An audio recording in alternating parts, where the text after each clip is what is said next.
اور वो वक्त भी याद करो जब तुमने मूसा से कहा कि हम एक किस्म के खाने पर सब्र नहीं कर सकते। आप परवरदिगार से दुआ कीजिए कि हमारे लिए जमीन से सब्जी, ककड़ी, लहसुन, मसूर और प्याज वगैरह पैदा करे।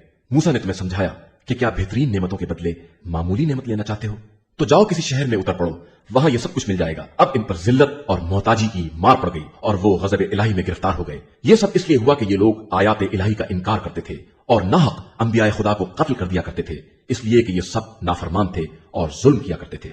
जो लोग बज़ाहिर ईमान लाए या यहूदी, नसारा और सितारा परस्त हैं, इनमें से जो वाकई अल्लाह और आखिरत पर ईमान लाएगा और नेक अमल करेगा, उसके लिए परवरदिगार के यहाँ अज्र व सवाब है और कोई हुज़्न व खौफ नहीं है।